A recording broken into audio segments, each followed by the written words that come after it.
Here we go. We're down to bare bones. Owen Benjamin style, as my friend Overton likes to put it. Low production around here. And give me 1 second here. I don't know what's been going on there. I think the problem seems to be on YouTube's end. What's really frustrating is that I tend to try to get things lined up about an hour or so before we get started, and I do a test stream, and everything works perfectly. And then right before we get started, then this is what we have, all these problems. But look, everything looks like it's working good. How's the audio, gentlemen? Are we okay? 1 second.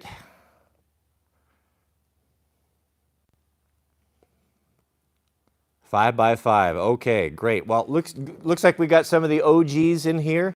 We've got Mr. Overton and the Battle Chemist. I have yet to see a picture of the Battle Chemist's moto. I kind of got out of the loop. I know you were going to go look at one, and did you end up getting one? I'm not sure. And what did you get? Maybe you told me. Goodness, got so much going on. So yesterday we had was kind of interesting. We were my manservant Jariah and I were working on the irrigation. One thing that we've had going on in the past is well, flooding of the house. And so I'll turn the thing on at night, and I'll think, oh yeah, it looks pretty good. And I'll kind of estimate how long it'll take the water to march across the field. And you wake up in the morning, and I've got water about a quarter inch from going into my shop, lapping at the door. So yesterday we worked on the swales and berms, and we ran a full ditch of water, like the most that would ever possibly come out. And then we kind of built everything to survive that. So we're working on that today. From my best estimation, what it will take me to irrigate like 20 acres, it takes about, I would say, if the water is running full, I could probably do it in about 3 days. So 3 days. It's kind of a bit of a balancing act. It's always difficult, you know, when you have to share a resource with multiple people. What we have is we've got, it's a great story. Did I ever tell you the story of how the water was brought down to the valley here? I was told that this was a long time ago. There were 3 or 4 families that settled in this valley, and their descendants are most of them are still here today. And what they did is they realized we need to get water down here. Now this is way before the time of power and pumps and such, and to do irrigation, they figured, well, we live at the base of a mountain. We have all of this natural resource, all this water that comes down, runs year round. What if we went upstream, a couple miles away from town, and we diverted a little bit, put in a little head gate. And then we dug by hand, the community, the families, dug by hand for miles, ditches. Now this is through volcanic rock. This is through just the worst possible environment, you know, up in the mountains, rocks and trees and all that stuff. They started digging and digging and digging. They almost got to town, and you won't believe what happened. They hit a lava tube, and all of the water just disappeared under the ground. There was nothing that they could do, just a massive underground cavern. These underground caverns are everywhere around here. When Jack was little, we used to go in and explore some of them, and there are many of them that I think are probably undiscovered. One thing I'm always looking for, what would be cool, is if a guy could find a hidden hot springs. Now when you live in the Ring of Fire, the land of volcanoes of the Cascade Range, there's crazy little hot springs all over the place. And how you find them, how would you go about it? Let me ask Proho here. If you knew somewhere through the vast trees in the forest, and you're surveying this from a high point, if you were to look across there, how would you determine where the hidden hot spring was, even if there is one? Well, you do it in wintertime.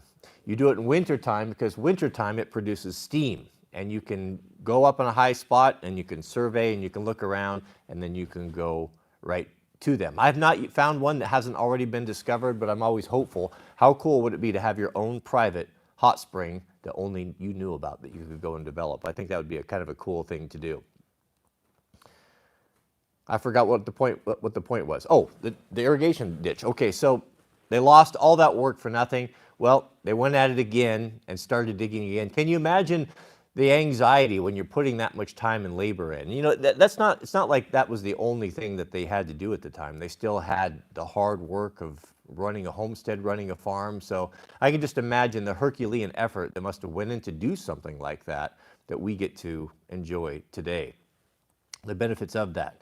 Long story short, second attempt, they made it all the way down, and that is what we have today. So there are multiple families on this, multiple farms, and as I've said many times, we're at the very tail end of the whole thing. So what we've been talking about, what might need to do, because what happens is that we'll go up to the top, to the source, and we'll open up the gates, and here it comes, man, the water's coming down, and there's a lot. You can have pretty much as you want, but how do you judge how much people are going to need? And so what ends up happening for me is that I'll get a full ditch of water running, and then somebody, because we don't communicate, there isn't really a way or a system installed where we can talk to each other. Hey, I'm going to water on Thursday, you water on Wednesday. It's just people look at the ditch like, oh, the water's in, and just start grabbing it, and then they pull their head gates, and then it goes dry down here. So all I need is about 3 days,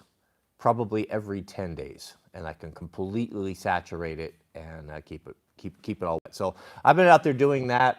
What the sad thing is, man, I made so many mistakes when I moved into this property, and I didn't understand how much work went into leveling these fields. And I mean, can you imagine, let's say you've got 40 acres and it's, uneven ground. Nothing's perfectly flat up here. I mean, there's flat over in Nebraska and in the Midwest. You can have literally flat, but up here you don't have flat. So there's always rolling and undulations and different things. Can you imagine the effort that would be involved into perfectly leveling a field or designing it so water just marches slowly across it and never any dry spots? And I mean, it's pretty amazing. And when I talked to my neighbor, he was explaining to me the effort that went into doing this. This is a long time ago, 100 years ago or so. And for 2 years, with all of this that's been done, and the furrows and the berms and the ditches to get everything perfect, we've been out running around with quads and motorcycles and trucks and getting stuck in the mud out there, absolutely destroying, and completely in my ignorance, destroying all of this perfect flow. And now I've got all sorts of problems. I got problems because I've got, where the water drained perfectly, I ran a quad through there and left tracks, and now it hits the tracks and rediverts and runs over here. And now we got too much water in one spot, and so I'm getting swamp grass because the water sits and it doesn't drain well, et cetera, et cetera, et cetera. So my whole days this week, or my entire time this week, has been spent watching as it marches across the field, documenting it, where the dry spots are, how to get water to it. And what I have found is that I thought that a guy could take a machine in there and get after it and do the digging and excavating, but it ends up making more damage than just doing it by hand. My neighbor, my crusty old neighbor, who's third generation here, when I was talking to him the other day, he was laughing at me, and I said, you know what? I said, you were right. You told me I need to get out there with a shovel, but I thought I knew better because I had all this fancy equipment, and I'll go out there and I'll make short work of that. But I've ended up making much more work for myself. Had I just went out there with a shovel and just left it alone and just did little tweaks instead of massive overhauls, I would have had a lot less trouble. So I've been my own worst enemy when it comes to this, but a man needs something to do, right? So that's what I'm doing now. We have a super chat from Mr. Hanky Mountain Garage. Shout out to you, brother, who writes, how should jack up a level to how should I, my reading, I'm not the only one. I'm not the only streamer that suffers from this. I don't know what it is. My mind goes to mush when I have to read. I guess what it is I find it so incredibly boring when someone reads online that I can't stand it, and I don't want to get lumped into that camp, and so I try to get through it too fast, and I don't look at what I'm reading. So let's start over. Hanky Mountain Garage has a question, an important question that applies to all Proho here, and he asks, how should I jack up to level my house in the crawl space? Now, I've done that on multiple houses, and it's not difficult at all. But before you get started, let me give you a warning. If your house is settled, let's say that the house was built on pier pads and maybe some of the pier pads have settled or it wasn't built properly, and you find that in the house you're having troubles like a really uneven floor, or maybe your windows or doors don't close properly, or maybe even something's developed of late and you're getting cracking in your drywall or your plaster, obviously there's an issue. One thing you can run into if you're not careful is if you go down there and start leveling everything up properly over a house that's settled over 50, 100 years or so, you can cause yourself some problems that will need to be corrected on the top side. You know, as the house is slowly sagged over the year, let's say that one corner, let's say you're looking at your house and the picture window faces north. Let's say the northeast corner was built not properly and the foundations settle a little bit and you got a low corner down there and it's affecting windows and doors and the floor. Things roll into the corner. Well, over the years, if you're not the only home builder, you know, that process comes along very slow. And so it'll manifest itself by maybe doors will start hanging and won't close properly. Well, the professional homeowner, what does he do? Well, he takes the door off and he sands off a little corner, or he makes modifications, and these things just happen over time. So just be warned that if you go down there and you get after it, then you can have problems on the top side. You can have doors that will need to be adjusted and such. It's not a big deal, maybe even drywall cracks, but it can be repaired. But how I've done it in the past is you go down in the crawl space and you've got to get yourself a big old hydraulic jack, like a 20-ton, 50-ton. You know, look on Facebook Marketplace. You can also rent these things. They design jacks for lifting houses. They're just a big heavy bottle jack. It's no rocket science. And you go down underneath there, and what you'll do is, what I've done is you'll have your floor joists. There may be a better way. Again, this is just how I've done it. I don't know if this is the best way. If you're a pro ho that does this for a living, you're going to probably have a better way of doing it. This is just how I've done it on multiple houses. Because I didn't have any money when I got started, and I had to buy fixer-uppers, and my first two houses were well over 100 years old, and they had all these problems. Usually you can see it. If there's something obvious, you'll see a bow. Maybe that's concerning you. You might even see some cracking of a floor joist that's completely stressed. Well, if you see that, that means that the span is too far. The span is too far, or the pier pad has sunk or fallen out. You've got to get a post underneath there. So you'll set up some cribbing, some 4x4 cribbing, and put that jack on there so it won't push into the dirt, and slowly start jacking. Now, if you want to know exactly how to do it to get it, to tell where, if you're right, run a string line across that whole floor joist. Let's say you've got 20 foot of floor joists. You run a string line across there, and you'll see immediately that sag in there. And that will tell you, some of the problems. You can add a post. You can put yourself a little pier pad in there. You just have to kind of start working and fixing. And go slow. Don't get in a hurry with that. If you hear cracking or something like that, obviously stop, but it's not difficult. It's a terrible job. You got to get down there with the spiders. Fortunately, the two houses that I did it on had basements, so it wasn't, well, I guess one of them did have a crawl space. The last place had a crawl space, but you can do it. It's not a problem. You can even move a house. Let's say not move a house. Moving a house might be a little bit ambitious for Pro-Ho, but Pro-Ho can certainly move a small building. This was commonly done back in the day. My first cousin did this. So I remember, I've got family in Idaho, and he had a guy that had a small single car garage, but it was in good shape, just a little standalone garage. And he was going to build something bigger, and he was about to tear the thing down and just haul it off to the dump. Had a good roof on it, had doors, window, everything. So my cousin went over there and said, "Hey, can I have that? I'll get rid of it. You don't have to tear it out." And the guy said, "Absolutely. Just get it out of here in a week." So what they did is he had about like an 16 foot flat bed trailer, nothing fancy, and he pulled it into the garage. Well, they got about 6 or 8 jacks, and they dug down under the foundation there, and they started lifting it, just slowly jacking it. Him and his buddies. It takes half a day, maybe better part of a day to do this. But they lifted it all up high enough that it was high above the deck of the trailer. And then they got some big old timbers, some like 12 by 12s or something, or you could even use logs, and they put them across the deck of that trailer, and then they lowered that whole thing down on those big sleepers, those big 12 by 12s. And very, very slowly, with some help with some buddies, they hooked up to the truck and they drove that thing over to his house, and he had already prepared kind of an impromptu foundation there. And then they pulled the trailer in where it was going to sit, jacked it back up, took out the stringers, and lowered it back down right upon its foundation. It's completely possible. It doesn't take great strength. You just have to be smart and use jacks. And I have seen those jacks for rent at a lot of places, and they're always on Facebook Marketplace. I'm tempted to buy them sometimes because I know there have been times where I've needed them and I haven't had them and I've had to rent them, and I hate renting things. But to be honest, my days of jacking up foundations and stuff are probably over. But you can do it. It's not a problem. We have a super chat from Hanky Mountain Garage. Again, it says it's only 2x8s on 20-inch centers. Yeah, the 2x8s, that's a little bit 2x8 floor joists.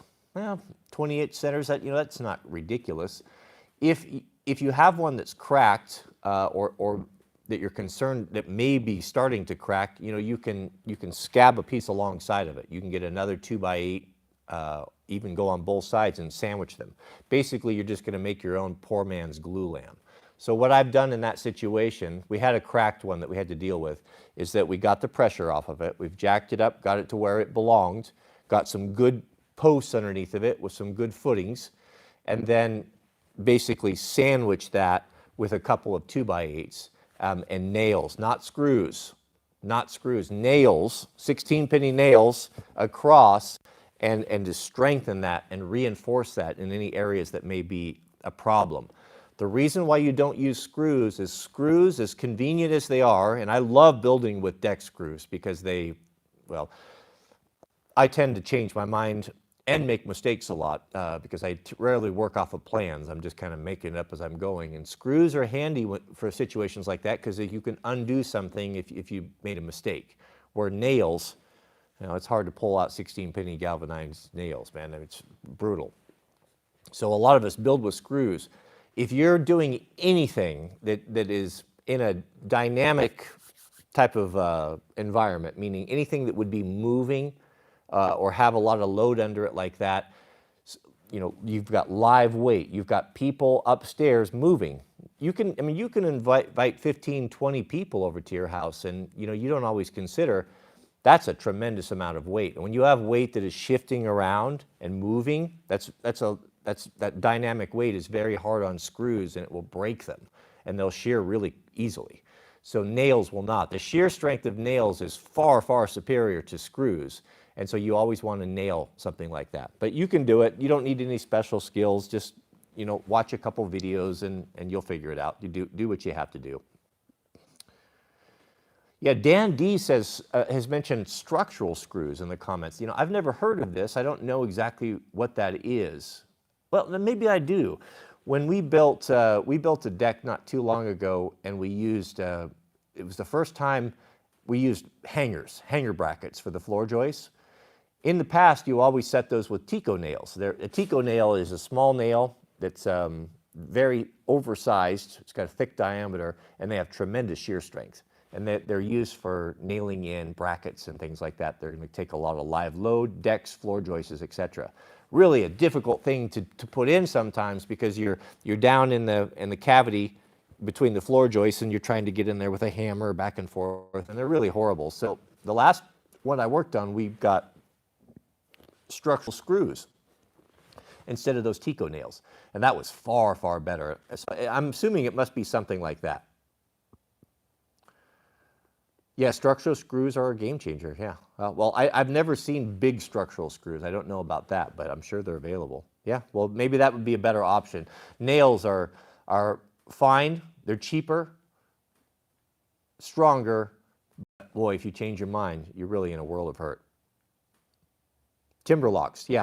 Timber screws are metal. I used to use, like when securing ledgers and such to houses, let's say that you want to bolt a deck on to the side of your house, or you want to do, maybe you want to do like a shed roof or a lean-to onto your barn, get a little extra space or a little bit of covered area. In the past, to do that, I mean, I have so many memories with my dad doing that. We were always remodeling. He was a general contractor. We were always building stuff and decks and doing this. You'd go to the store and buy those big old lag screws, right? Those big giant ones. And always figured, oh, the bigger the better. But man, they split wood. They're expensive. They take big wrenches to get them in. They came out with those timber screws, and when I looked at the specs on them, I couldn't believe how strong they were. They're not much bigger diameter-wise than a deck screw, and you can get them long, like 12 inches, maybe even 16. It's huge. And those things are super, super strong and really nice to use. I actually use those to secure all my ledgers for my workbenches because those are just so strong, and they don't split wood. They're really nice. Yeah, I have Mickey. Mickey's asking if I've ever seen the Japanese woodworking where they don't use any nails. I have. It is so impressive. Very, very impressive. I actually watched a YouTube short about maybe a couple months ago of a guy, a Japanese guy that was building a simple deck. What really appeals to me, I love the Japanese mindset of the way they do things and the craftsmanship. You know, little things that they do that are so, their culture is so much different than ours in so many ways, obviously. But one thing that a Japanese carpenter will do that would never even cross the mind of an American carpenter is that, let's say that they're going to use something that they're cutting their own timber or they're cutting their own timbers from trees or so. When they cut the wood into boards or billets, and they will sticker it or stack it to dry for future projects. Do you know that they orient the direction of the wood the way that it grew, and that whenever they install it in a house, for example, let's say that you were going to be putting a case, trim around a window or studs in a house, something to that effect. If you're talking about traditional carpentry, how they would have done it, they even remember which way the tree was growing, and they believe that it's important that you wouldn't take a tree that grew 100 years or 200 years this way and invert it and use it sideways or upside down. They maintain that. They consider these things, these details are important to them. And I really like that. The video that I watched of a man using this system of construction with using no nails, it's very similar to timber framing. Americans and the English and men throughout generations have been doing this for a long time. Nails are a relatively new invention. They haven't always been around, and the Amish still do this today. But that style of construction it's incredible. Very, very, very fascinating. I've always enjoyed that. We have a super chat from the Northern Man. Shout out to you, brother. The Northern Man writes, one of my old mentors once told me that his grandfather moved a whole house back in the day. Yeah, this was commonly done. This was something that was not outside the scope of an average guy or average carpenter back in the day, not at all. He jacked up the whole thing, waited winter so the river freezes, and he moved the house on logs pulled by horses. Yeah, I've seen that done before. Can you imagine that? Rolling a house on logs. You know what he's talking about, right? Where you have a raft of logs. Let's say maybe you've got 20 logs. They have to be all pretty close to the same diameter. They'd have to be. You wouldn't want a tall one and a short one. And you would raise the house up. You would put the logs underneath of it that were free of knots, obviously rolling, basically building a road with logs stacked side by side. And then you would start pulling. And as you pull past it, it kind of half slides, half rolls on these things. You would take the log from the back, bring it to the front, and position it, and along you would go until you move that house. But if you were to think about it, if you got a deal on the house or someone was giving it away, what does it take resource-wise to build a house? Especially in those days when you're working with primitive tools. It would take years to do something like that. So if you figured, well, I could move one in a couple months or move one over the winter, then it just made sense. And it was something that would be commonly done. Fun fact about nails. Nails back in the day were made one at a time by blacksmith. Now, I don't know how many nails a blacksmith could make in a day, but I know how many nails it takes to put in a house. When we were framing houses, we would buy them 50-pound boxes, and go through multiples of those. So it's a lot of nails. There's a lot of nails in 50 pounds of nails, right? Well, they were very valuable and very expensive. I have read that the frontiersmen in the early days, as they were pushing out and moving west, they would use these nails to bang together a cabin or a small house for themselves or their family. This was a great technological improvement because before that, if you wanted to join wood together, you had to mortise and tenon. You had to be a timber framer. So it's a very particular skill set. It's very tedious. It takes very specialized tools, and it's just not something that everybody probably knew how to do. Whereas the nails, like screws today, any handyman, professional homeowner can go and build himself a project with these things without having a tremendous amount of skills.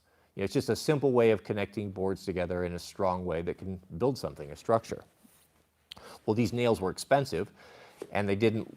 So what they would do is they would bang together a cabin or a shed, live through it for a year or two, whatever, and then it was time to move west. You know, these were different times. There weren't property, all the property wasn't owned by someone. You know, the government was encouraging men, take your families, move out west, incentivizing. You could basically, wherever you could find a plot, that's where you built. But what they would do when it was time to move on is they would set this thing on fire. They would burn it down to the ground for the reason why, so they could retrieve the nails. And then after it cooled, they would sift through the ashes and they would gather up all of the nails that they used to build it and reuse them on the next project. You know, when you hear things like that, it gives you an idea. They must have been quite expensive to tear down something like that just to get the nails out, that was worth more to them than the actual lumber. I always found that to be quite interesting. We have a super chat from Mr. Kirk Wagner. Shout out to you, Kirk. Kirk writes, I know you love your Ironhearts, but have you heard of LC King? They're American made right here in Tennessee with American cotton, going to replace my 501s. You know, I have not heard of that, and I'm not sure, is it LC or is it IC King? Hey, can you throw up a link, put up a link in the subject heading there? I will check that out. I don't know. I can't comment on that. Yeah, the 501s. So Levi Strauss started, well, Levi Strauss and the Filson Company, which makes the classic tin pants and the wool cruiser jackets that we all love so much. Those two companies started about the same time out west here. Filson started up in the Seattle area, I believe, and San Francisco is where Levi Strauss started. If you want a little fun fact, I'll have to be careful what I say here because I'll get myself canceled. Go online and look up the original Levi Strauss, their logo. That was the little patch, little patch that they put on the back of the pants that has the size, the waist size and the length. The two horses, that are hooked up to the pair of dungarees, and they're demonstrating in that ad how strong they are. Go look up the original one. If you want to find, it's hard to find because YouTube is suppressing it. I could probably say it. It says made with all white labor. So, which I think is really ironic. What crazy leftists the Levi Company has become, and they've fully embraced global homo. If you have this already, that the fact that was their origins, that they're very anxious to keep under wraps, I think is pretty funny. But the story of the company is quite interesting.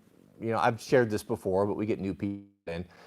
The Levi's Company and how I remember the story told, and the Filson Company, they didn't go out west to start building dungarees. They went out west to make other products. They had heavy canvas, a wax canvas, wax cotton, and I think what their intent was most likely to build wall tents and the various things that need protecting. You've heard the word tarpaulin or a canvas tarp. If you're younger, you've probably never seen these before. When you think of a tarp, you probably think of those blue tarps you get at Home Depot or the plastic, the cheap plastic ones. But having a grandfather that lived through the Great Depression and it was so important in my life, I spent so much time with, he was connected to the old ways. And so I grew up seeing all of that and learning about all of that. And if you think about it, a big problem is keeping stuff dry. It's so easy to throw a waterproof cover. We have plastics and all these modern technologies today, but back then they had, cotton and wool. How do you keep maybe a little bit of rubber, but that was probably unlikely that you would even have rubber. So you had tarpaulins and so to keep these things dry and keep equipment dry, they would take the canvas tarps and then they would impregnate them with a paraffin wax or something, a wax cotton. That's where we get the tin pants. And what they realized that did is that wax in there was quite water resistant. And if you were an early explorer or exploring whitewater and the rivers of the American West and such, they would use these things to cover equipment and even cover boats to keep them waterproof. So it was a common fabric used for all sorts of different things, as well as tents. They make excellent tents. A canvas wall tent, it's properly treated, is completely waterproof. I remember growing up, going elk hunting and using the canvas tents and setting them up with my granddad, and he would always be very careful in a canvas wall tent. I remember these to this day. He said, don't let anything touch the walls of the tent, because it would be raining outside. Whatever's touching that canvas, the water will come through. But if it's just freestanding and it's just loose, it will shed water. And you wouldn't believe how comfortable you can be inside of a canvas wall tent, even in 20 below zero with a wood stove. It's really astonishing. So there was a lot of utility for these things, for this material. Well, these companies, Levi, Strauss, and Filson, show up to basically all the miners that were going there for the gold rush. Went west, hoping to find their fortune. Well, what they found out when the men got there and started working, the Levi company, Filson company, is what was really needed more than these other canvas products was a real durable dungaree. Because they were showing up with clothing that was completely unsuitable for the work that was being done, prospecting. And if you've ever done prospecting, you're digging and shoveling in the creek and moving rock, it's very difficult work, and it would just tear up the clothing like mad, and there developed a need for durable workwear. Well, they took this canvas and they started producing heavy-duty dungarees, heavy-duty jackets, heavy-duty pants. The Filson company was doing the same thing up in Seattle for the logging industry, primarily, heavy-duty, and that's where the wool came in, because wool insulates regardless of whether it's wet or it's warm. That's why the synthetics, the modern technology, the clothing that we have today is very nice, but if it gets wet, down, for example, these puffer coats that we're so fond of, if it gets wet, it's of no use. That's where wool is always a better fabric. And wool is a perfect fabric for a wet environment. That's why when you look at the fabrics that have developed and the clothing styles that have developed in England, per se, where you have an island nation that is surrounded by sea and the cold, the cold clamminess that comes from sea and that cold fog, it's a brutally cold place, just by where it's located. Well, the clothing that you see is developed, the wools and the tweeds, that was a perfect clothing for that environment. Same thing for the Pacific Northwest. Wet, damp, rainy, mossy. The wool garments were really popular. Wax cotton really popular in the logging industry. It was the only thing that a guy could put on and stay warm and comfortable relatively throughout the day. But these companies, that's kind of how they got started. And so they produce really high quality dungarees. Well, probably sometime in the 60s or so, Levi particular, started, profit, I think, became more important and started looking for cheaper ways to do things. And the denim that you get from Levi's now is trash compared to what they used to be. It's trash compared to proper denim, like this 21-ounce Ironheart. Ironheart is the clothing that I wear. It's made in Japan. It is made the old way. All of the dye in this is all pure indigo, dyed one string at a time by the traditional way. There's actually a Japanese guy, you can go online and watch it, who takes the natural cotton, the finest cotton you can get. These are made to last. They're made to last you a lifetime. These are buy once, cry once type of articles. Hand dyes all of the indigo. You can tell an indigo man because his hands will be blue for weeks after he does a dye lot. And then they hang all of these things up, And then these go into the old loom. So what Ironheart and a few small denim makers have done is that they've resurrected the old machines, the old looms that were used by companies like Levi and such when they were making things as best they could be. And that's why the expense. Made properly, made the way things used to be made on the original equipment. Where Levi's now, their stuff is, it can't be compared. I mean, a pair of Levi's, I don't know what they cost now, but they're, $30, $40, $50 for a pair of Levi's. You can't produce quality denim for that. So the fact that they're stitching everything overseas, slave labor, children locked or chained to sewing machines, you don't see that at this end. So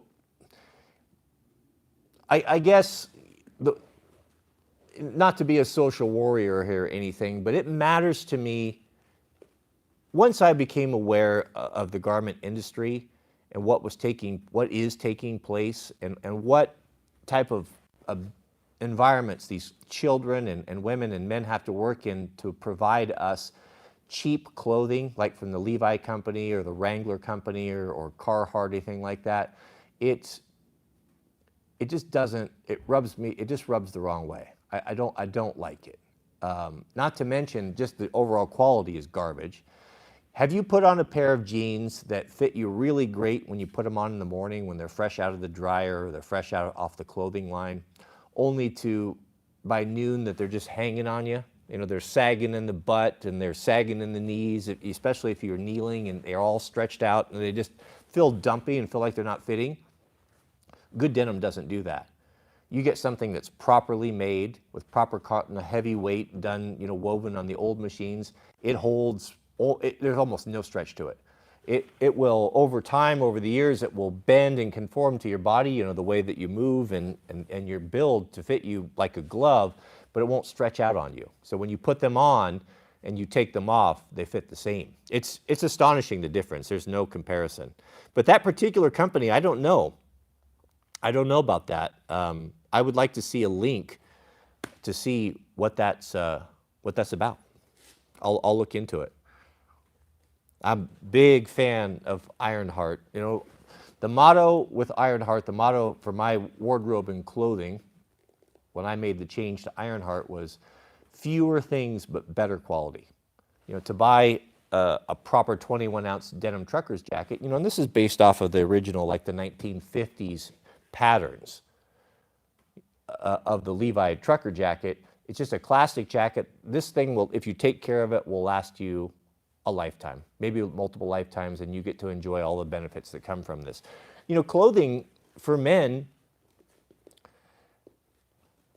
I'm not one to get into high fashion and stuff. That's not why I'm wearing the clothing. I look at clothing, men look at clothing very different than women, I think, or Proho does. Clothing for us is utility. That's why clothing, when you see men's clothing, women's clothing, so much different. Women's clothing is going to be very colorful, lighter fabrics, ornamental things. They'll have pockets on them, but they'll be useless pockets, because they're not carrying anything around. They're not carrying tools. What is very different, us men and women. Their clothing is designed to be seen and noticed and to draw attention to themselves. Where men's clothing, unless we're talking about, global homo, and there's a select group of guys that get into this, into the feminine aspect of it. We're not talking about that. We're talking about pure utility here. Men's clothing is designed for utility, usually darker colors, browns, tans, maybe navy blues, so they don't show up stains and dirt near as much. Lots of pockets that are actually functional for utility, because we want clothing to assist us in our work. To be able to carry a pocket knife, maybe a flashlight, a wallet, handkerchief, that sort of thing. It's usable pockets, cargo pants. That's why these are popular with men, because we are doers. We create things and make things and carry things, and to do this we need tools and gear. And the clothing, for me, is no different than my snap-on tools. I want to have the best tool that I can have for the job so that the job goes easily, so that I enjoy my work, that I don't get frustrated. You put consideration into your work boots. Those of you who have put down the coin for expensive handmade boots like White's or Nick's or JK's or what have you, you get it. You appreciate that. So carry that one step further. If you're going to throw down $700 on a pair of custom boots, and enjoy the benefits of it, you'll know immediately. If you've never worn them, you'll ask yourself, why didn't I do this 20 years ago? This was the best decision of my life. Ask anyone who's had custom-made boots fitted for them from one of these companies, and you'll never meet anyone with regrets. Never, ever. Only just the opposite. Why would you not take that same principle to your regular everyday clothing? Clothing that fits you well, that moves with your body, that's not just hanging off you, that looks nice, because that goes into it as well. I know for me personally, if I put my clothing on and I am dressing and look in the mirror, if I feel good about what I'm wearing, if I like it, if it fits well, that translates into my confidence, how I feel about myself when I go out. It makes a difference. If I put something on that's ill-fitting, that doesn't look good, I don't have the confidence. So, like it or not, that's kind of the way that it is. Maybe you're exempt from that, but that's the way that I feel. So, why would I wear cheap slave labor clothing when everything else? I try to have nice equipment that works with my body, that I enjoy, that gives me the fizz. It's just a natural progression. And yes, you're going to pay more. You're going to pay a lot of money for something from Ironheart, but you're getting things that are made by men and women that are getting paid a living wage. You know what's in it. There's no dangerous chemicals. There's no dangerous dyes. Natural, organic, real indigo, real cotton, sewn and woven by real people. It's a no-brainer. It's a no-brainer. Can you get it all at once? You're going to have sticker shock if you go there. You're going to say, good grief, how can I pay that for a pair of pants? Well, it's something that you build over a lifetime. Maybe you get 1 or 2 articles a year. Maybe you start with a flannel, and then that flannel, if you take care of it, will last you a long time. I don't throw my clothing in a wash machine. I don't never use a washing machine on any of my stuff. That one thing that's been very nice for Mrs. W is that I used to just burn through clothes, right? I'd burn through them. I had like a 15 pair of Carhartts, and I would just a pair a day, because they'd be so stretched out and hanging and sagging on me, new pair. The laundry that she had to do, it was immense over the years. Immense, just a full change every day. Well, I don't do that anymore. First off, because I've spent so much, I know the value of them and the quality of the clothing. I don't just throw them in a machine. I take care of them. I wash everything by hand. Do I wash everything every day? No, you don't need to. Some things you do, some things you don't. I've got jackets, Ironheart jackets, that I have worn for almost a year now that I have not washed in water. Well, I'm not a stinky person. I don't sweat profusely. If I'm sweating, I'll put something on different. But by brushing, blowing things off, hanging it up, just wearing an apron, that's one of the best things you can do in your shop to protect your clothing, is get a Levi's apron, or just any sort of a denim apron. Everything, it offers you protection. Everything you pick up and move, it keeps your clothing clean. That helps a lot right there. If you just did that, get a $30 apron, you would do a whole lot less laundry. So I wash everything by hand. I probably wash my pants once every 2 weeks or so. If I'm out doing irrigation and I get really dirty, I'll wash them all. I'll wash them that night, but I'll go down to the creek. I'll hang them in the creek sometimes. I will fill up the bathtub, do multiple denim, rinse, get a stick and stir them around. I don't ever use soap, and then hang them outside to dry. And if you do that, it'll last a long, long time. This jacket is almost a year old, and it's been washed. I just washed it. I washed it yesterday. I think it's been washed twice. We have a super chat. We're back up here from Mr. Overton. Shout out to you, Overton. Overton writes, you were exactly right when writing. You can't think about anything else. Moto is essential for men with kids for sanity purpose. Yes, so to back this up a little bit, our friend Mr. Overton has just acquired a new Moto. And we were talking about this, and he said he hadn't ridden for a long time, maybe since he was a kid. I don't remember exactly when. But I'll tell you guys, one of the best things you can do for your mind and for yourself, and I'm giving you the license here. I'm helping you with the justification machine. It's okay to spend a little bit of the family's resources on yourself, especially if you are the economic engine of the family. If you're not there, if you're not able to work and be effective, then the whole family hurts. And you know, we men seem to think that sometimes, you know, and it has to do with our culture, I think, that we don't have any value outside of our pure utility, our ability to gather resources. And you can get to the, you know, I laugh, it's so funny that you can, it happens with the house. If you question what I'm saying, just listen to this scenario and tell me if this doesn't ring true. You get married, you move into a house, let's say it's 2,500 square feet, 2,000, what have you. And you know, when you're kind of setting up, you're kind of thinking, well, here's a room for her and here's a room for him. I'll have my office and she'll have her, you know, and it's kind of a division of labor. But as time goes on, you find out that the woman starts to take over the entire house. And what was once yours is no longer yours. And now she has a craft room and an office. And you're relegated to, what do they call it?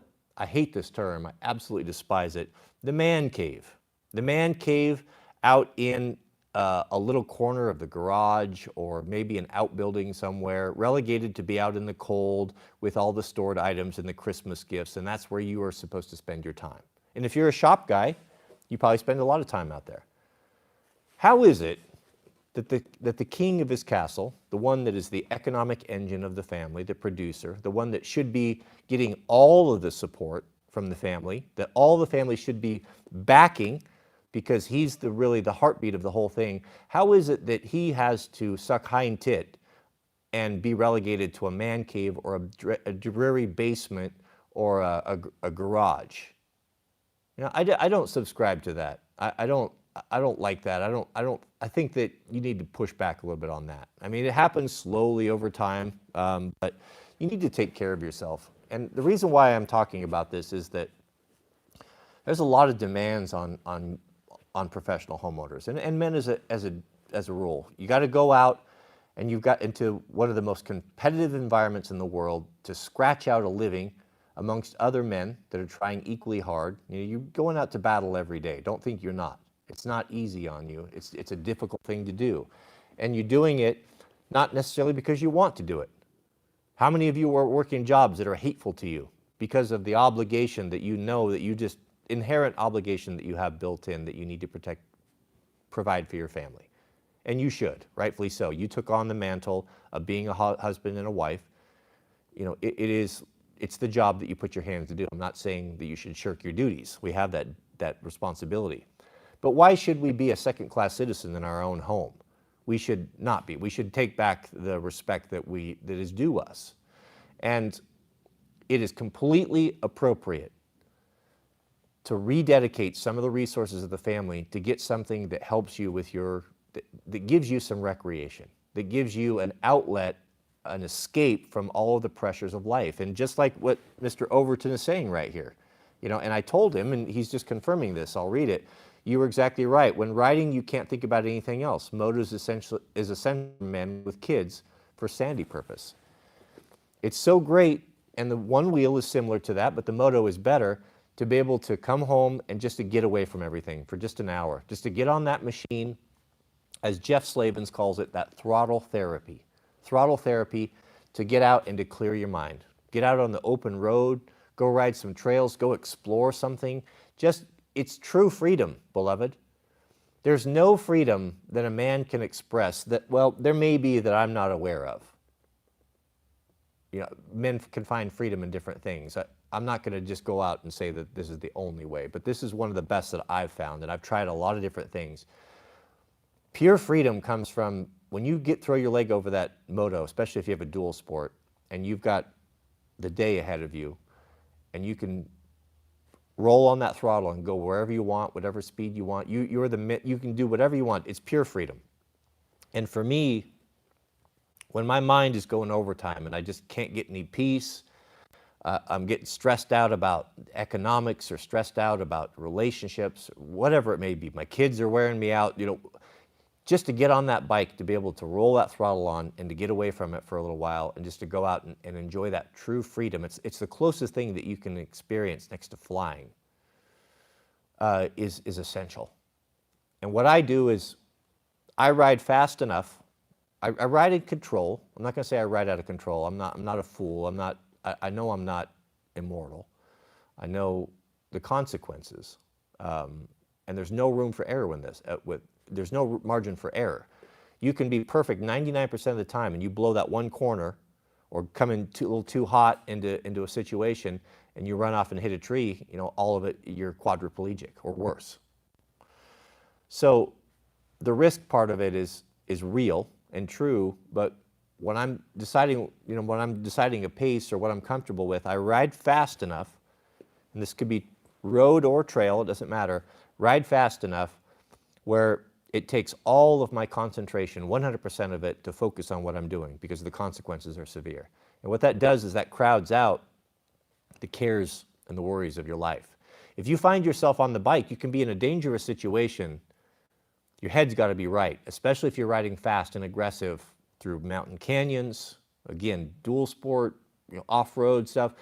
If you find yourself riding and your mind is wandering between your troubles and cares of the life and what's going on, you're in a dangerous situation. You need to bump up the speed. It can be more dangerous to ride slow than riding close to your limit, because when you're riding at your limit, you don't have time to be thinking about superfluous things.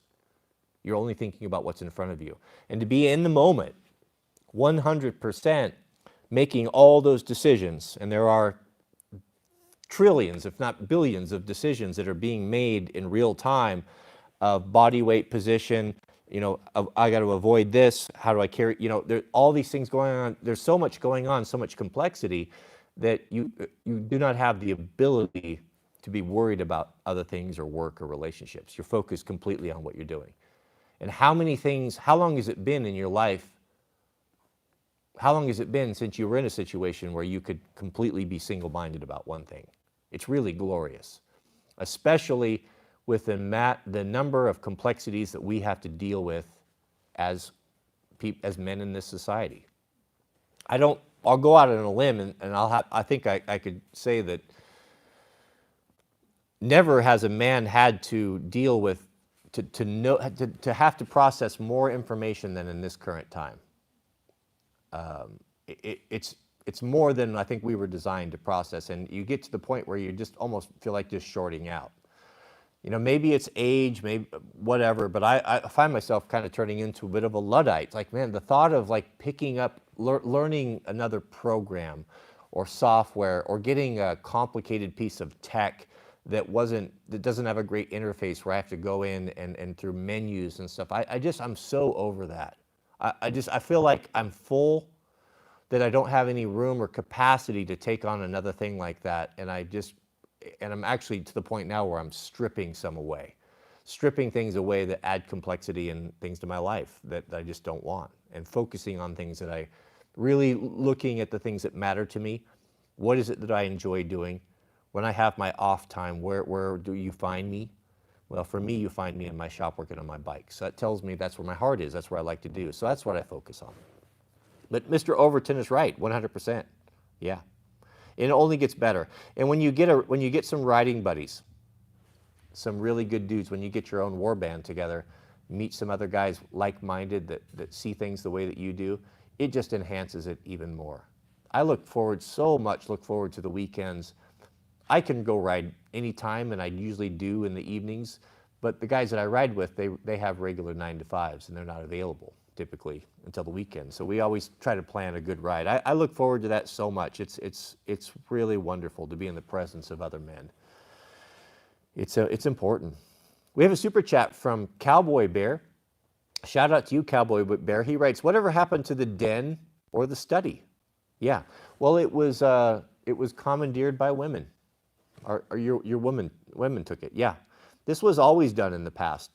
A man would always have a den or a study, a place of solitude. Like Superman. What was his? Was it the Temple of Solitude or what have you, that he would go and recharge?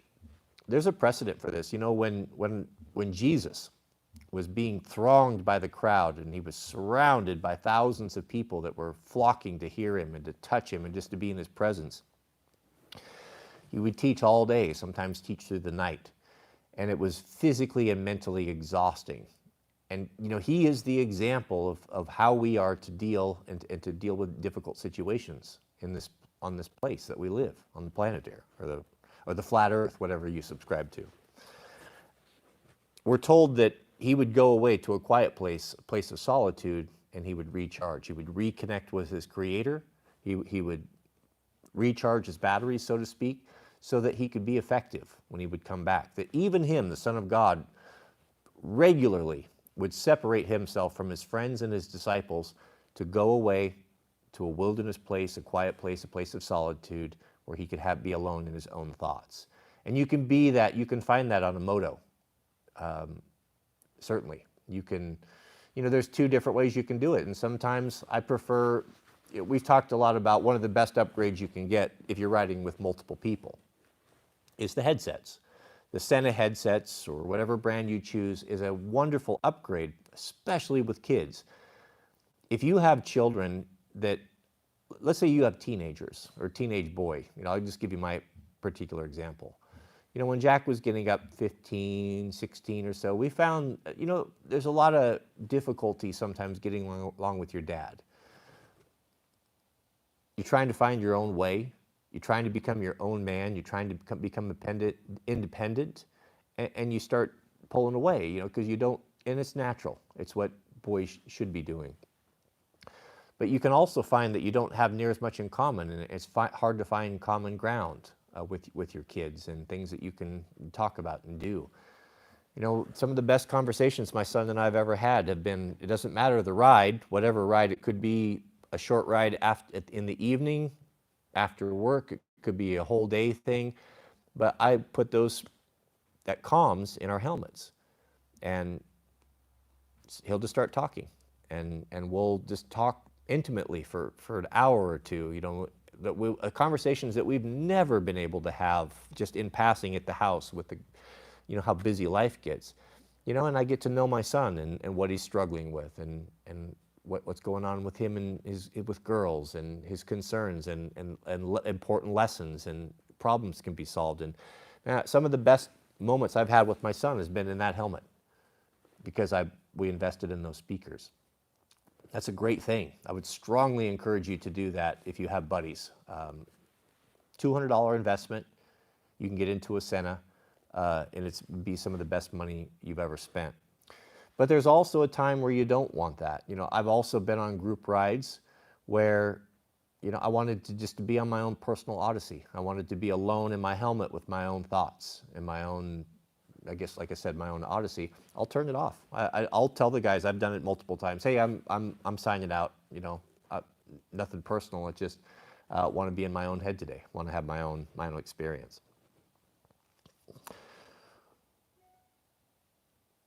We have a super chat from Hanky Mountain Garage. Shout out to you, brother, who writes, I'm in IT, and that world consistently changes. Yeah, it certainly does. Moving goalposts, especially now. It's hard to figure out this house. New married life, cars, money, it's a lot. I have a great TradCon. Yeah, well,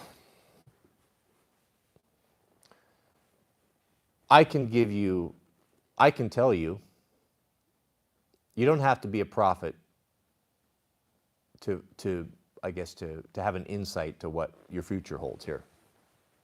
Then there's a whole bunch of dudes my age here that will basically reiterate what I'm saying right here, is that you go through that cycle.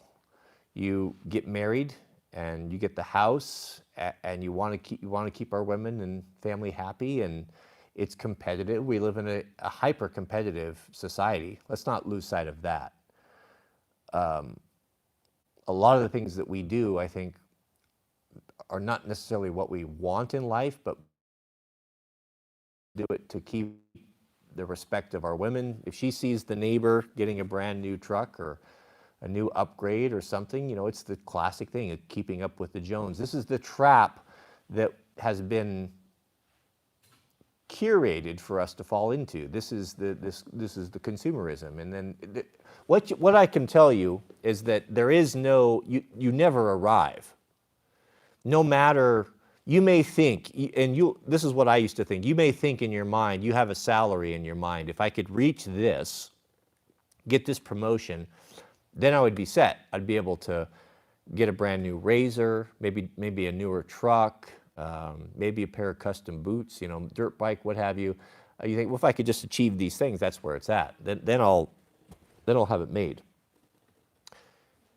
You'll never achieve that. Trust me. You get higher and higher, and all you do, you buy and you desire the same things, but they just become more elaborate and more expensive. But the problems are the same. And actually, the problems get more, because now you've further complicated your life. Now you've got multiple vehicles, multiple toys, and then your entire life is spent worrying about them, protecting them, keeping them going. And like Tyler Durden said, the things that you own end up owning you.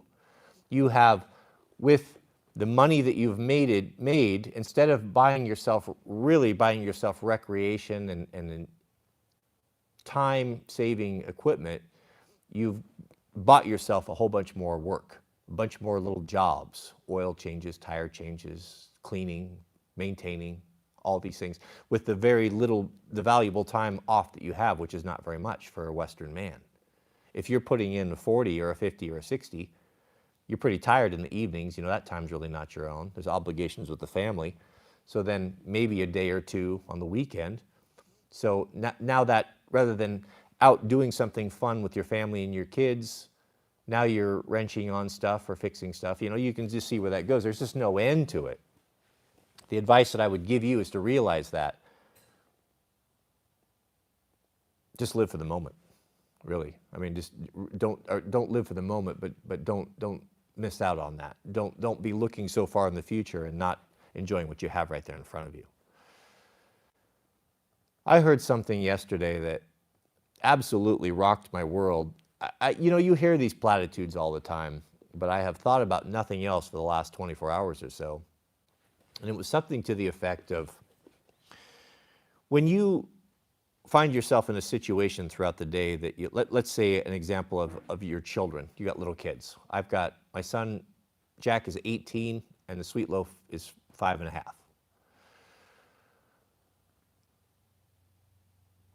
When you have little kids, it can be frustrating, right? Things, they're making messes, they're breaking stuff, they're doing something that you told them not to do, for the 1,000th time, whatever that may be. And you can, after so many times, you can really get frustrated with it. What this guy said was that moment when you walk into the kitchen and your 3-year-old, 4-year-old, 5-year-old has just poured milk all over the counter, and it's dripping down all over the bar stool and seeping into the cracks of your hardwood floor, et cetera, right? You can have a tendency to become extremely annoyed, right, or irritated and react to this in a certain way. It's a 4-year-old, a 3-year-old, a 5-year-old, whatever. What did you expect was going to happen when you put a gallon of milk in front of them? Some things you have to take credit for. So to be angry at this, that a child did what a child does, is somewhat foolish. I get it. It's frustrating, especially when it happens so many times. But this guy said something to the effect that, when you feel that way, imagine yourself as an 80-year-old man, alone, sitting in your rocking chair. You've been given one opportunity to get into a time machine and to go back to this one moment in time, for one brief moment as an 80-year-old man, to experience the joy of these little children, that God has given you, and the sweet memories of how they were when they were little. It just makes me emotional just thinking about it. Imagine yourself in that situation where you could be right there with the spilled milk on the floor and that cute little 4 or 5-year-old girl looking up at you, or your son, and what that would mean to you.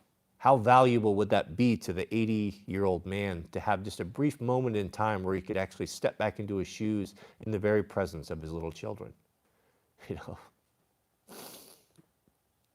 It breaks me up. It makes me very emotional just to think about it, especially when you think about the lost opportunities. How quickly we are to become so angry on situations like this that in the big picture just don't matter. That was one of the best things I ever heard, and I thought about this morning when my daughter, she comes down in the morning and I was having my coffee, and many times, that's about the time I'm kind of spooling up for work, and I got my mind kind of going into planning what's going to happen in the day, and I can sometimes be talking to her and listening to her, but not really hearing, kind of thinking about other things and just nodding and, not being in the moment there, right? But man, that came into my mind this morning, and it just absolutely changed everything. I thought, what, the irrigation, the channel, the video, the live stream, all these things will happen. It doesn't need to be here right now. Right here, right now is my daughter. This is a situation that it's not going to be forever. And that in the future, I know that I will long for those days. And I know that because I've been through it twice. I have an 18-year-old. I remember when he was that same age. And I remember how busy I was, trying to get a foothold in life, and how many opportunities were lost and missed for things that are not important now. So if nothing else from this live stream, if you get that and adopt that into your own life, man, it was a powerful thing. It was a very powerful thing. Thank you, Hanky, though. Yeah, I know. Mr. Kevin Moore, shout out to you, brother. Kevin Moore writes, finding like-minded friends is important. I'm in the overlanding community. Great men that love God's creation. Great rest is found in the Pacific Northwest woods. Yeah, that's what I've been telling you guys. Really, that's a huge problem for a lot of pro-ho, is finding like-minded, a men's group, like-minded group. Where do you find them? Where do you go? Even family members, even brothers sometimes, they're not on the same page. They don't see things. If you're prepared-minded, if you can see what's going on, you can see the dangers that we're heading into, and other people can't see it, it's hard to have a relationship with them. I mean, it can't be real. You can't have an honest conversation with someone that you fear if you say the wrong thing, they're going to think you're crazy. So you need to be around like-minded people. And those two environments, you're going to find an extraordinary amount of guys that are going to be very similar to what we have going on here in the overlanding community and in the moto community, both. Usually blue collar, not always, but capable guys, guys that are going to be more traditional values, guys that are probably going to like guns and such, all the things that we like. I think that's a great environment, and it's an easy environment to break into. It's hard for a Western man who's been brainwashed into thinking that we can never show emotion, that we can never share love, compassion, kindness, that is a feminine trait. That's not true. Men actually have a far greater capacity for honor and love and respect and duty, way far more than women do, far more, and on a much more intimate and deeper level. Women referred to as the fairer sex, and they make better, we're told that they make better parents and such. I don't believe that at all. I don't think that at all. Just go look at the statistics if you don't believe me. Look at the percentage of men that are in prison that came from single mother homes. Women don't have the ability to raise men properly. They will raise men that will turn into monsters, or they can. So what's nice about the moto community and the overland community is that it's hard to start a friendship with just someone that you just met. There's a lot of garbage, there's a lot of baggage going on. What's nice about the moto and the overland, and guys like gear, like equipment, you immediately have something in common that you can start a conversation with. You can walk up to a guy that has a motorcycle or a car you like, and you can immediately strike up a conversation. Hey, can you tell me do you like that winch that you have on there? Oh, as a matter of fact, and he'll tell you why he bought it. You could start talking, and in half an hour, you can have a friend, maybe a friend for life. And it's not awkward or weird.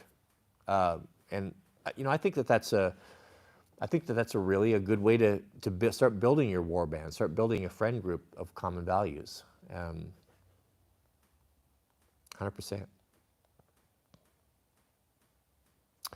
Mr. Kaysen. Thank you, Kevin, though. Mr. Kaysen, we have a super chat. Kaysen writes, along with throttle therapy, I have recently taken up smoking a pipe. Allows time to be introspective, thoughtful, or even read a book. Helps with practice of slowing down and escaping the rat race. You know, there's probably a lot of wisdom in that. A lot of wisdom in that. That ritual, I have never done it personally, but I would not be opposed to that whatsoever. I think that would be a great thing. My granddad on my dad's side, he was a pipe smoker. I remember him, the whole deal with the tobacco and the pouch and the ashtray and the whole thing. Maybe I'll take up smoking a pipe. What you need, beloved, what we all need, is we need to be in the company of other men. There's a time and a place to be with your woman, but that's not all the time. That whole idea, that notion that that it's been put into their heads about soulmates and having to spend all our time together, you know, we're very different creatures. There's a time for us to be together, and it's right and proper for us to be together. But that's not all the time, certainly. And the best thing you can have for your marriage is a shop and a motorcycle, so you can get a place to get away from that your own time. It's 100%, yeah, very important. We have a super chat from Jezza 4300. Good to see Jezza back. I was glad to see Jezza here. Jezza writes, changed my kids' diapers as many times as I could, as I knew then, even as a young man, there would be a time when there was no more diapers to change. Yeah, well, Jezza knows, you know, Jezza figured it out earlier. Those moments are so important. You know, I was thinking this morning, when my attention was divided, when my 5-year-old girl was sitting on my lap, and where she's bright-eyed, and the enthusiasm that comes from youth, you know, and the optimism, you know, don't suppress that. See it and see what you've lost. Let that be a reminder to you of what true lightheartedness and what a free spirit truly is, because a 5-year-old girl or a 5-year-old boy, that is a true undefiled free spirit. That's closer to God than you've been in a long time. That joy, that happiness, that optimism, that not worrying about things that they don't have control over. Now, not that you should be an infant, obviously, but they should be your teacher. You're not the only one with lessons to teach. That should be a teacher, and to teach you that you're going too fast. You've taken on too much. You've got too many things going on. You need to back it off. You need to slow it down a little bit. And having that simple saying of that time machine analogy that I heard, that snapped into my head, and I focused, you know, and for 15, 20 minutes, there was nothing in the world other than just her and I, talking and listening to her and her excitement and such, and that was a lesson to me today, a great lesson. You know, the good book tells us, unless you become like these little ones, Christ said this, unless you become like these little ones, you can by no way enter into the kingdom of God. Well, what does that mean? How can a 50-year-old, 60-year-old man who's been his whole life in the Bible and all this experience, how can he go back and be like a little one? And so you're saying that if I don't become like a little kid, does that mean that I need to be ignorant and silly and not know anything and not think about consequences? It doesn't mean that at all. It means that purity, that lightheartedness, the joy of life, that trust, the trust in God. You know, that if we really knew the truth and we really knew how God had our life in control, and if I could be like my 5-year-old daughter in just the carelessness or just the the joyful nature of life, even though I'd be doing the same things, I'm working on my tractors and I'm making my videos and I'm doing my irrigation and stuff. What Christ is talking about is that knowing that God is there with you, having a dialogue that goes throughout the day, that you can talk to him like a child would talk to a parent, for advice and help, where you could have that joy and excitement for new things and everything. That's what he's talking about. You know, our life doesn't have to be a life of drudgery. We know that we live in a world of sin. We can feel sorry for ourselves and just put your head down and just white knuckle it, just either waiting for death or the resurrection or the coming of Christ, and oh, Eeyore and everything's bad. You can get into that mindset. That's what the adversary wants you to get into and what pushes us into. Two men can be shoulder to shoulder, side by side, doing the same job. One could be hating it and one can be lighthearted and joyful. What's the difference? Men are the same. The work is the same. It's the attitude. It's the attitude.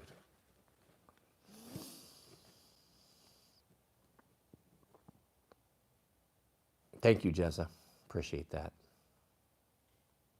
We have a comment from Miroslav Mayer, who writes, a priest once told me something like this: if you want to change the world, love and raise your kids properly. Yeah. Why do you think the adversary is going after the youth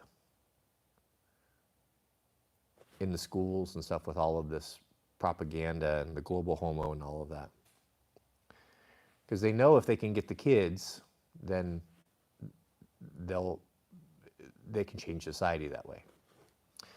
Get the kids away from the parents. Get them in public indoctrination centers.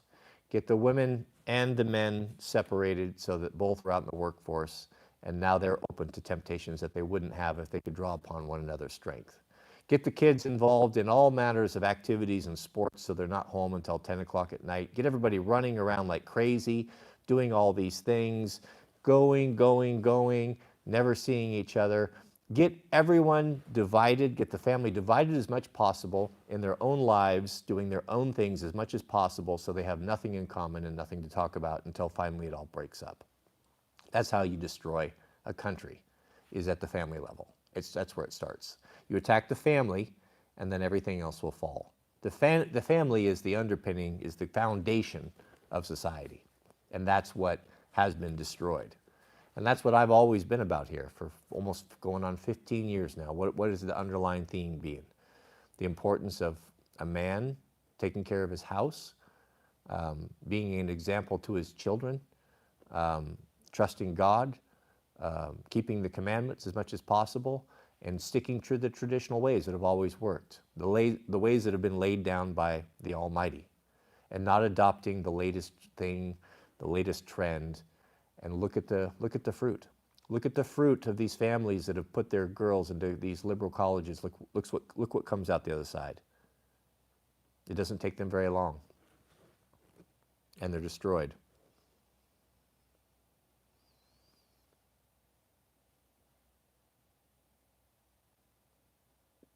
All right, gentlemen, I got to get back. I got to go switch my irrigation. Got a couple moto videos come up. I just did a short on how to balance your own tire. That went up, I don't know, maybe a couple hours ago. That's something, if you're just getting a moto, I'll finish with this. If you're just getting a moto that you're riding on the street, 50-50 maybe, they're not going to come with a front tire balanced. Watch that video and get the stuff. It makes a tremendous difference. Your tires are going to have, your moto tires are going to have a heavy rim lock inside. It's a big piece of plastic that squeezes the tire against the rim so that it doesn't slip on the wheel. All dirt bikes are going to have this. Well, that throws the front wheel out of balance. So when you get up to 40, 50 miles an hour, this thing would just be shaking, vibrations, a whole crazy amount of harmonics.